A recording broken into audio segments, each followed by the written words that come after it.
All right, scenario three: the fall of the Caliphate and the invasion of Egypt. I read you the background. Here we have us the victory conditions, and it's pretty simple. Ain't too bad. It's like Cairo's the key. Both sides, if you can look at that, are both 5 points short. I'm sure there'll be some give and take in that, but I'm looking forward to this one. We've got the board all cleared. that's a that's a chore in itself, and we got everything in order. Get ready to look at the deployments, and we got the leaders there according to their strength, going from left to right, and everything's straightened out. Getting ready to deploy, but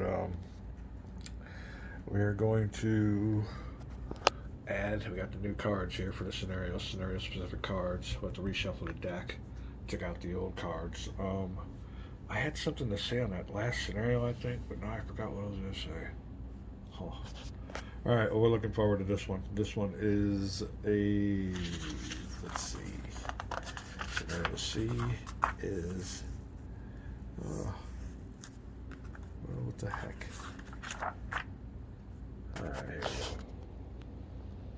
7 turns again, and the scenario cards used. So we're all getting ready to get going. Set it on up. Like I said, I'm looking forward to this one without any mistakes or making sure we got clear objectives ready to go. This sounds like a good scenario. So, a few special rules. I'll explain those here in a little bit. We'll be back for scenario C. All right, we're back. We're back. Looking over the scenario here. Pro-Christian, usual characters. Byzantium, Principality of Antioch, and where they set up, County of Tripoli, Kingdom of Jerusalem, and what we got here, and the Templars. Templars are coming into this one, huh? It's pretty good. We'll see what's up with that. Hospitalers also. Alright, then we go to pro-Muslim, and that's all we got is the Seljuk Turks again. So I guess the Muslim player will be playing as the Seljuk Turks again. Only power neutral will be Lesser Armenia. The Assassins, well, I guess they're neutral also. Okay, the Assassins and Lesser will be rolling for their favor in the diplomatic roles. Let's go over here to scenario specific.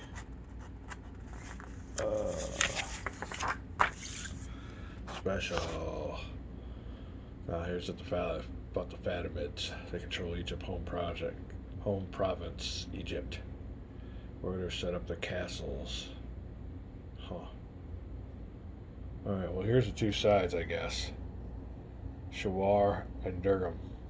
I guess some of the two guys are at civil war. We'll have to see when the game begins. The Fatimids are at civil war between Shawar and Durgam. Both sides have appealed for outside assistance. Okay.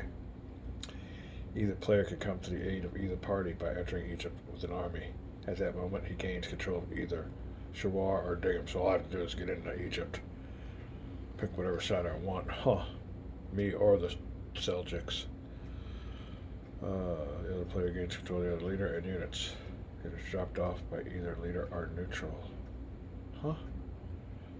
By either leader. Oh, don't make no sense. I have to look into that deeper. Units dropped off by either leader or neutral. May be picked up freely by any side. So if you ever drop off a unit, they become neutral? Okay. Neither side gains victory points for control of spaces in Egypt while the Fatimid Civil War is in effect. Huh. All of Egypt is friendly to both parties during the conflict. During mustering, divide the units in the force pool evenly among the two players. Odd units going to the player controlling Shawar. Alright, well that's pretty easy. If one of the two leaders are killed, the player controlling the other gains the victory points. At that point, the Civil War ends. Huh, alright. All non-Fatimid units need to demobilize at the end of each year, Civil War or no. This includes units moving under the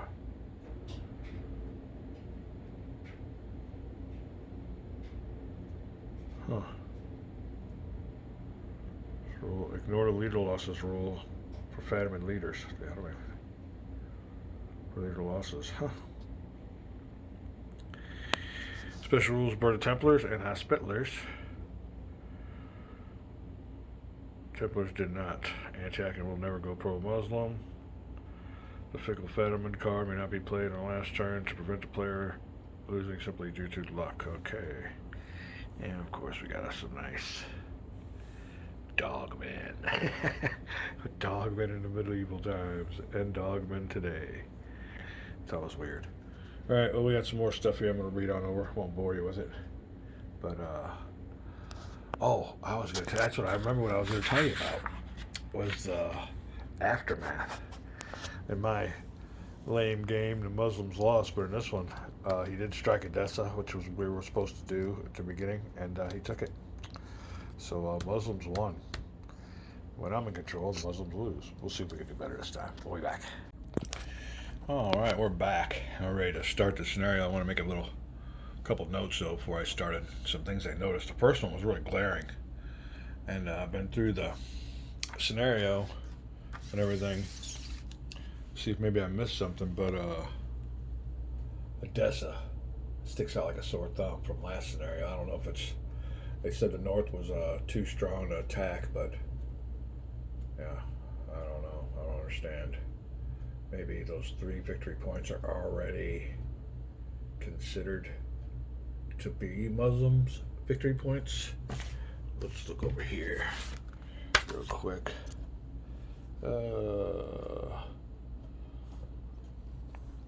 Starts out with 9,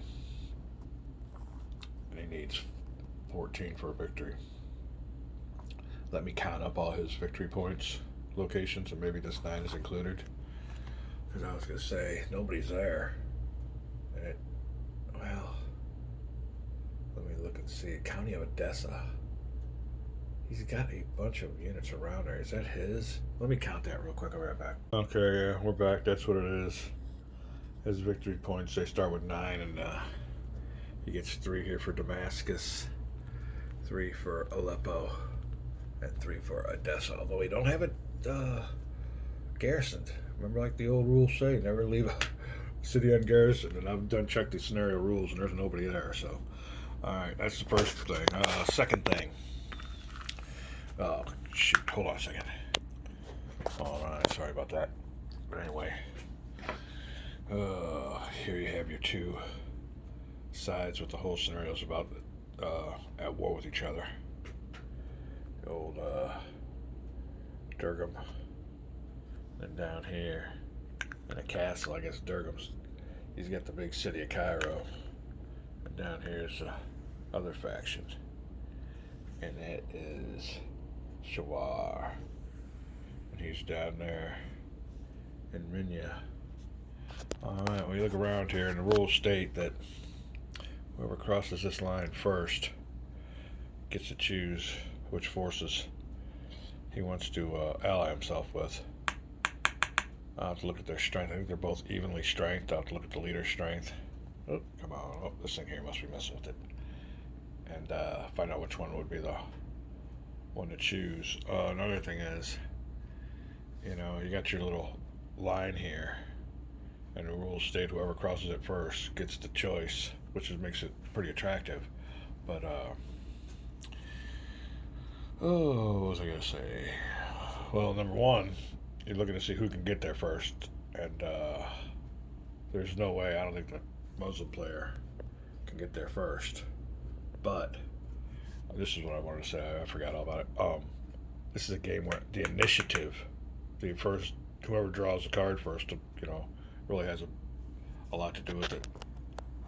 So we'll be finding out if the Muslim player or the Christian player gets to go first. Because once the gun's shot off, and it's time to head on down here, it's a race. Now he's already counted out, and I don't think that Muslim player can get him down here yet. The Christian player is all set up. He's got forces right here in Jerusalem. Our Jerusalem forces down there ready to go. So all he's got to do is come on over. So it's kind of tipped in his favor.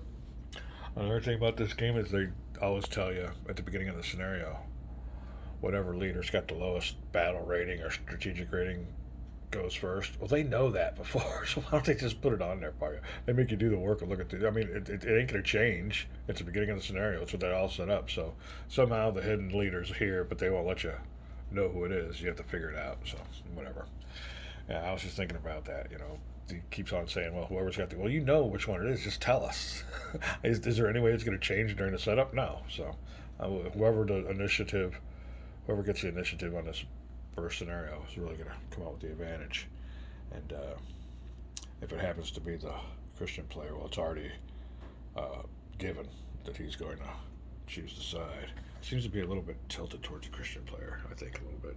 And like I said, the last scenario was my inept leadership, but we're going to try to avoid that. We haven't looked at the cards yet, get all the cards set up, but it's going to be a little shotgun start to see who can cross the line first, get the Fatimids. And the Muslim player's got a Dessa sitting there. I don't know if he's got a threat. There's some down here. Now I looked on YouTube for, I usually like to do my research videos, but there's not much on this little one going down here. I punch up some of these leaders sometimes and see if there's any videos about them, and sometimes there are, but yeah, this one's a little bit vague. This isn't actually the Third Crusade. I looked up the Third Crusade. This is just I guess a little filler, what happens in between. And everybody's going for the riches of Egypt. We'll be back. So what I'm looking at here is the leader of the Kingdom of Jerusalem. And he's pretty prominent in those videos I was showing you. Let's see if we can get his name right. Amalric the First. He's the ranking Crusader leader, or non-Crusader leader. With that 6. Next one we got over here is, and it just, Bohemian outranks when it comes to all these guys here. If you have forces from Edessa and everything, Crusader leaders outrank them the same way with leaders from the Kingdom of Jerusalem. So the next thing you do is go down to this one right here, and Almeric is the top dog with his 6 strategy rating, or command rating rather. Now the highest one for the Muslims over here is good old Dur Adin with his command rating of 6. So whenever there's a tie, it goes to the Crusaders. So Crusader had the initiative, and it's a no-brainer. He'll just move on in there. I'll look at all these cards. We always got the diplomacy, and next thing I'm gonna do now is we'll give the initiative to the Christian player to begin with, and we're gonna check out some of these cards. I'll look at this hand, now look at his hand. But the Christian player will be going first.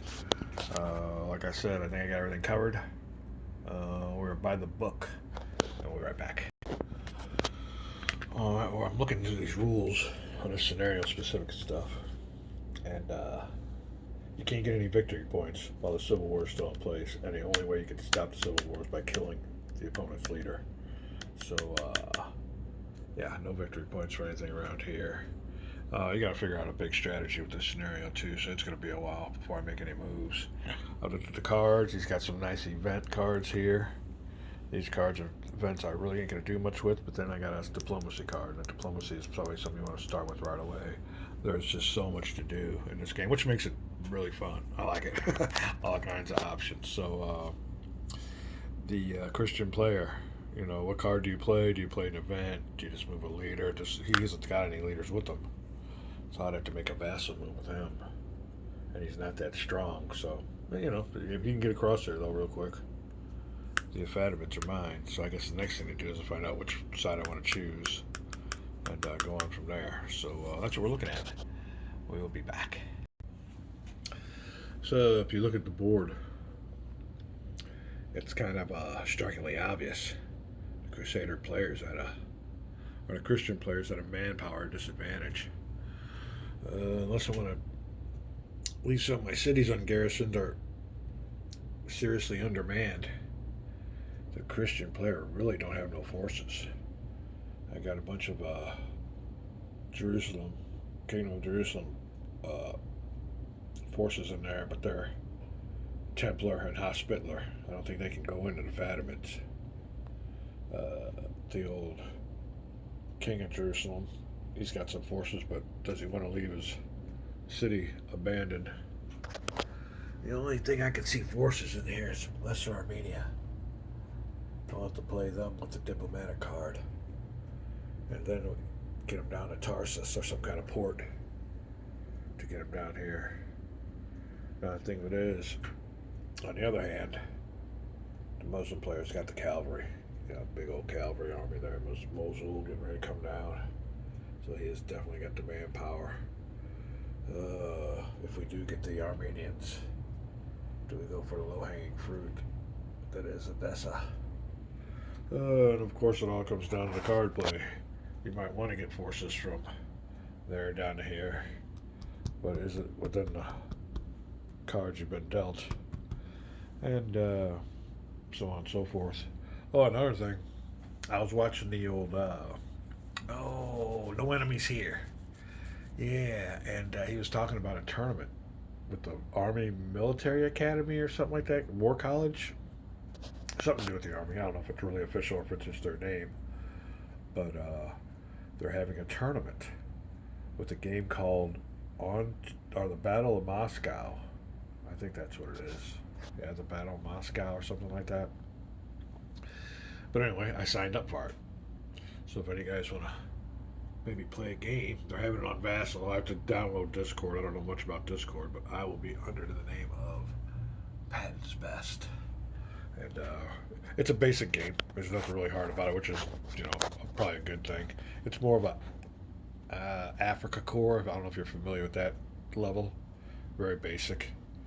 And you get a game over really quick. I mean, it's got, terrain modifiers, movement, combat like that, but it's a basic game, and supposedly whoever wins the most games. So I'm gonna put a day aside. I've looked at it. I gotta get all the rules down pat. But right now, in this game, I got two options for my first strategy card. Play for diplomacy to try to get Cairo, or play a diplomacy card, or move into Egypt. If I move into Egypt, I can pick whatever side I want, but yeah. Now, like I said, I already looked and seen. I don't think they can get there into Egypt the first turn, so it gives me a little bit of time, but all kinds of things going on. Still looking, still studying, still having fun on a gaming season. We had a little scare with my puppy. He had a stomach problem. We almost lost him. He's back home, so I really haven't had much time to. It's been a busy winter. Not as much gaming time as I thought, but yeah, he's out of the woods. Hopefully, he's back home and in the hospital for 2 days. His stomach flipped. And if anybody knows anything about dogs, we came close. We knew we'd seen it early, got him there, gave him some Gas X. He's a Burmese mountain dog, and supposedly they're susceptible. Boy, it was close. Poor guy. He's had a tough puppyhood. So he's home. He's resting. And Danny gets to play a little bit of games. But maybe we'll see it, Vassal on the Moscow game. Till then, we'll be back figuring out moves for this one.